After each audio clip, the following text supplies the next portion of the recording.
Thanks, Cassandra. That was very, very generous. Good morning to you all. Well, for those of you who've not had a chance to read my quarterly essay, and it's not compulsory, its genesis lay in a wild taxi ride across Rome one cold and rainy night in 2009 with my then 10-year-old daughter, and a subsequent conversation with the former Howard Government Minister Amanda Vanstone. What started as a conversation about Italian traffic turned into one about a certain anger that Vanstone observed in the Australian psyche. In turn, Vanstone's observation got me thinking a little outside my usual square and outside the usual cliches about what a great bunch of happy-go-lucky people we Australians rather smugly like to think that we are. What followed when Quarterly Essay commissioned me to write about this anger was a voyage back in time, primarily to revisit the period I've covered as a reporter during my 30-year career, but also to a brief survey back to the beginnings of white settlement in search of patterns of our relationship with government. As often happens with such things, I didn't really end up where I expected. In the essay, I make the argument that as a nation, as a polity, we have not sat down and worked out what exactly we expect the government to be and to do. We haven't settled the idea of what we think we are entitled to get from government. The only things we seem to have been sure about over the years are that government has not met our great expectations that it will look after us, but that we, nonetheless, are entitled to be looked after. Politicians try to persuade us from time to time that they can make government work better. We talk endlessly of how they let us down, of how hopeless they are. I think this is only partly borne out of the fact that they may actually be hopeless.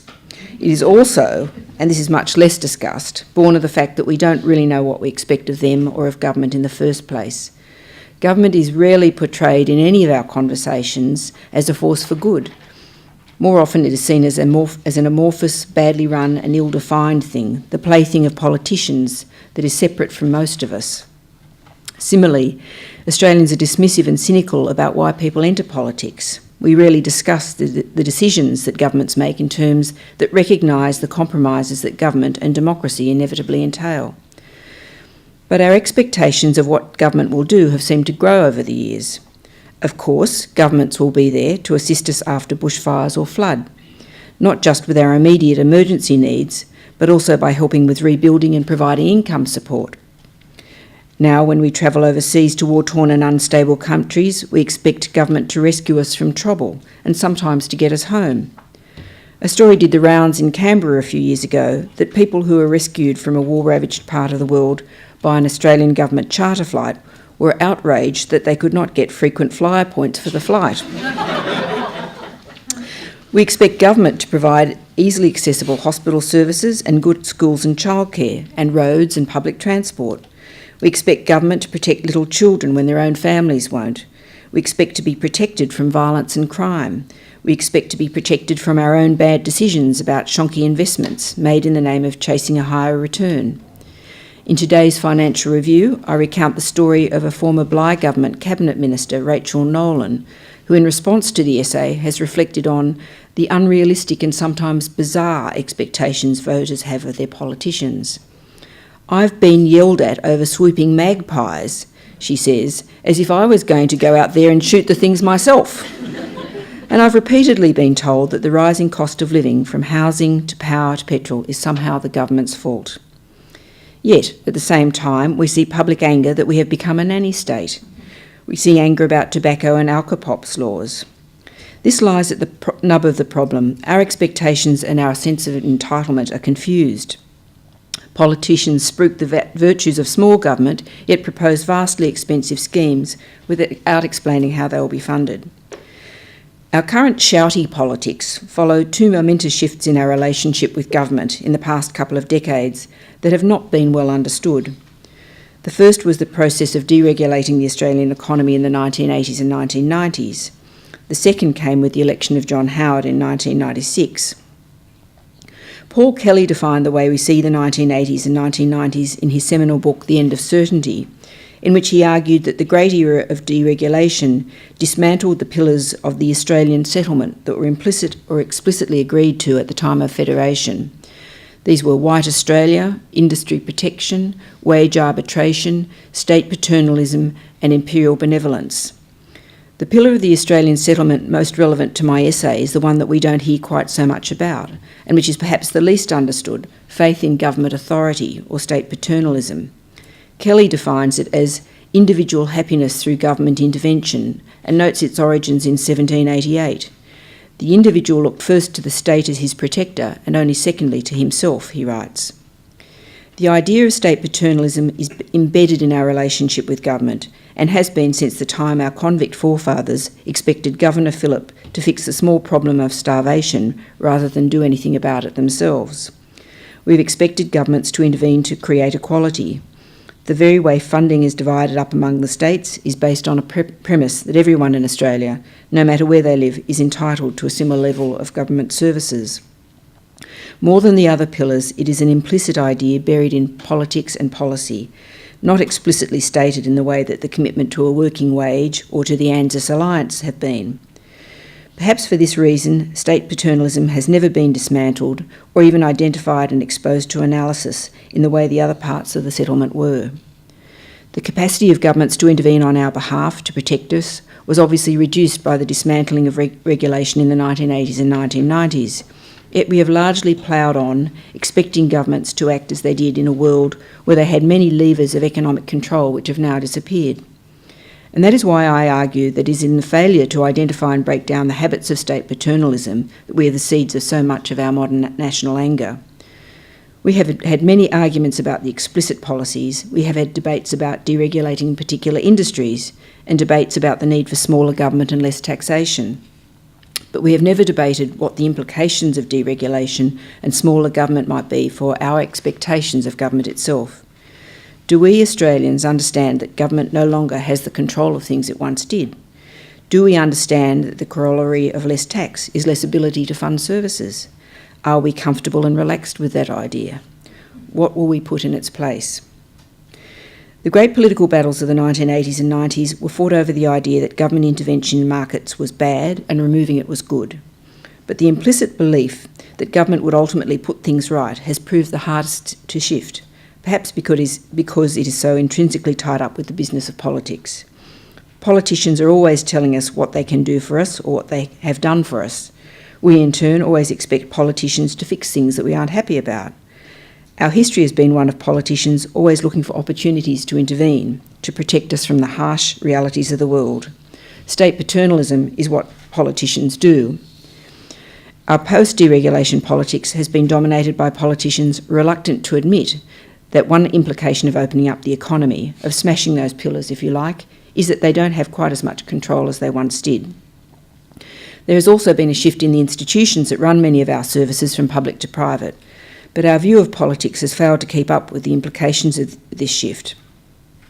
Deregulation obviously involves government ceding control over large parts of the economy, whether it be the rate of interest rates banks can charge on mortgages, the value of the dollar, or the wage setting process. The politician who once had ultimate control over the person who installed your phone or who ran the local jail as an employer and manager has simply become another shareholder or a contractor of services with much less say and less clear lines of accountability than his predecessor 30 years ago. But the terms of our political debate are still framed by the expectation that governments can control events, or at least protect the community from them. But because our leaders seem as powerless to control private sector institutions as we are constantly reminded of their impotence, and we don't like it. We struggle today to find either a politician or a message that can give effective, inspiring voice to our personal or national aspirations. We fight attempts at intervention that aim to fix our problems, such as the mining tax, yet complain about the impact of the high Australian dollar of the mining sector. A few questions have come up repeatedly as I've talked about my essay over the past couple of months. One involves the role of the media in all of this. The media has slipped too easily into asking, what is the government going to do about it, rather than first asking, should the government do something about it? Or indeed, can the government do something about it? For their part, politicians have also become too reluctant to say, well, the government can't or shouldn't do something about it, and too prepared to suggest they can fix things when they can't. Somewhere in this process, somebody should be stopping to ask, whether there are just some things that can't be reduced to the simple presumption that if there is a problem, it has to be fixed by government. I believe the greatest disservice the media has done has been not just to distort facts or exaggerate them, it has been to imply that government is all-powerful if it chooses to be and is competent to be. It has been to imply that nothing ever should go wrong in government, that there is some exact science to the way you run policy and politics, and that, therefore, any slip-up along the way is an abnormal or even a catastrophe. This thinking particularly affects the mindset of much of the media at present, given the knife-edge numbers in the Parliament. Uncertainty in Canberra means the context for every story is its impact on the longevity of the government. Similarly, the expectation for the past 2 years that Labor was gone at the next election has seemed to produce a view that there isn't much point considering policy debates that crop up in the meantime. Even stories that aren't about potential leadership challenges are so often framed in terms of what they'll mean for the political success of the government or opposition, rather than what the policy might mean for voters. It feeds the impression that politicians and the media are only interested in the soap opera side of politics, and in the politicians' case, that is seen to mean themselves rather than the community at large. I suspect another reason for these trends has been a growing lack of institutional memory amongst both politicians and the media. A lack of memory of previous policy reforms means you are much more likely to judge a policy announcement in terms of its immediate political circumstances than against changes that have occurred in the past. The second question I've been asked often is the one I conspicuously don't tackle in the essay, where we go next, or where we should go next. First, I believe we need to return to a sense that there is a contest of ideas to be had. People complain about our current negative politics and they complain about minority government. But it is probably the case that the overwhelming presumption that the coalition would win the next election meant that politics has not been viewed through the prism that both sides are actually in the competition. The good news, I think, is that I believe that is already changing for the better with the polls narrowing. Beyond that, being an optimist, where I hope we go next is back to a debate about the national interest rather than a debate that is framed purely as personal self-interest, whether that be the self-interest of people who are concerned whether a carbon price will fade their curtains, or the self-interest of politicians trying to keep their jobs or get a job. Australians endured a period of dramatic reform in the 1980s and 1990s because they were persuaded it would produce better outcomes for their kids, for the future. I think economic circumstance will require a big recalibration of what politicians promise to spend on us. We're still suffering a spending overhang of promises made at the top of the revenue boom, which cannot in all good conscience or accounting be financed by either side of politics in the medium term. That will mean confronting actual choices about what governments do for us in the future. That might be, for example, the choice between a greater investment in education and disability support and tax concessions for superannuation. Despite the general pessimism about politics and the low hurdles our current leaders set for themselves, I don't actually believe it is impossible for this to happen. We've seen the Prime Minister crab step towards the language of explicit choice, and the opposition slowly bring in some realism, albeit expressed in rather negative terms, to what voters can expect at the next election. People often say that to put such choices on the table requires political courage. Well, often it does, but it can also just require some political savvy in choosing what choices you offer people and how you market that to your particular constituency. And it doesn't just have to be about choices. Only the other night I was watching a documentary about Bill Clinton and how he won back the so-called Reagan Democrats by saying that, yes, governments could give things to people, but it required a responsibility on their behalf in return. You at ACOSS would be familiar with this sort of proffered political bargain.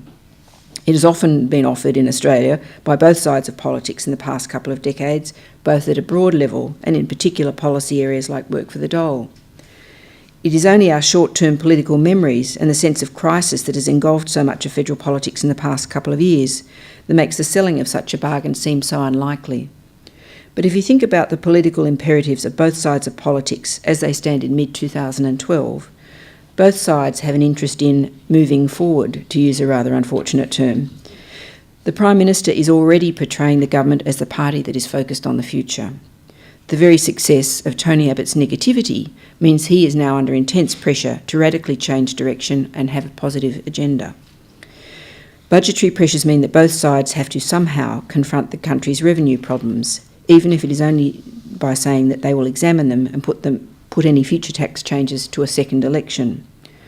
For groups interested in policy like ACOSS, I think it means your imperative must be to both help shape some very specific choices and give both sides of politics room to make them. This could mean everything from helping to educate the public about the costs involved in some very specific current spending programs, to encouraging governments to cut spending or raise taxes. For at the end of the day, it is not just politicians who have to change their language and their expectations. Thank you very much.